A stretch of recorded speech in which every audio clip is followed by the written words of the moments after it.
In this example, we have a projectile fired horizontally with a speed of 30 meters per second from the top of a cliff that is 80 meters high. How long will it take to strike the level ground below where it started? We'll be using the equations for projectile motion. So here are the four equations.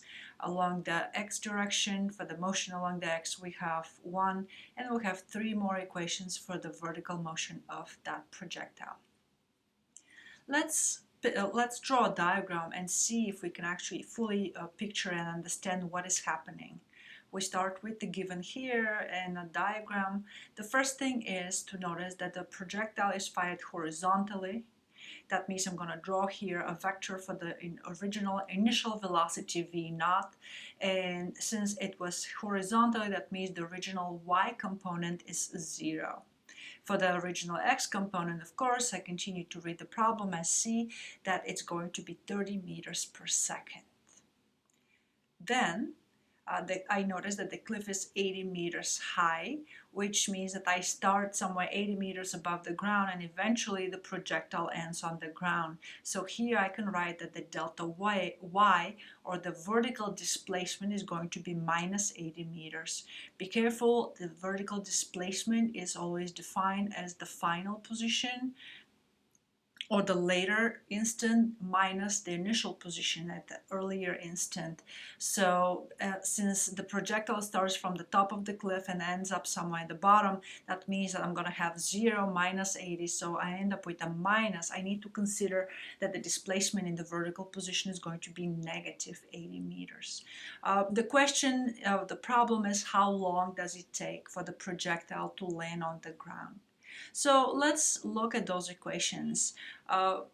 For those of us who are not experienced with projectile motion, and whenever we first start learning about that, we always go through those four equations slowly, and it's kind of like a match to try and based on the trial and error to see which equation can actually hold the key to the solution of the problem. So we're going to move slowly here, and I look at those four equations on the right, and I see that the equation 3 does not hold time, so I'm going to ignore it, but any of the equations 1, 2, and 4 might hold the key to the solution. So let's start with equation 1 and see what I have. Equation 1 is related to the vertical position, to the vertical motion of the projectile, and it gives me the velocity, the vertical velocity at any given time. So I have Vy will be equal to Vy naught minus Gt.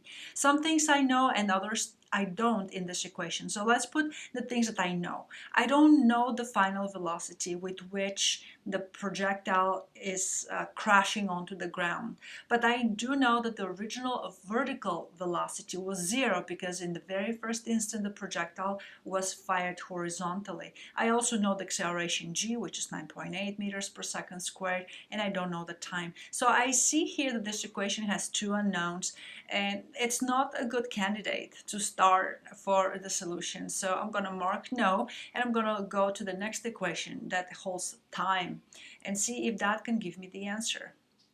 Equation 2 is about the vertical displacement. Y is equal to y naught plus the initial velocity along the y, that will be Vy naught, t minus 1/2 gt squared.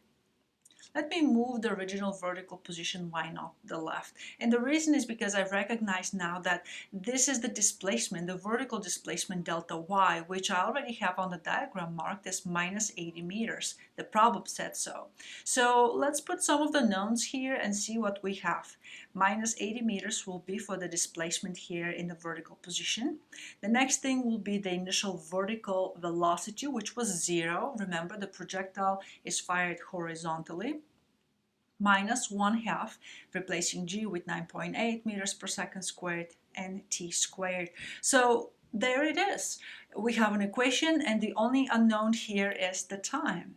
Let me rewrite this. This will be simply minus 80 is equal to minus 4.9 t squared, a very simple algebraic equation, which gives us for the time of flight 4.04 seconds, which is the answer in the problem.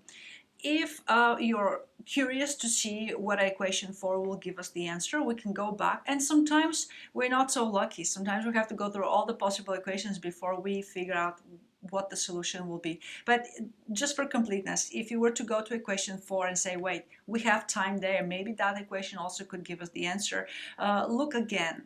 We have no information about the horizontal displacement of the projectile. We do have some information about the initial velocity along the x, but we don't know the time. So once again, that equation 4 wouldn't have worked, and now we see that equation 2 is the only one that could have possibly given us the solution.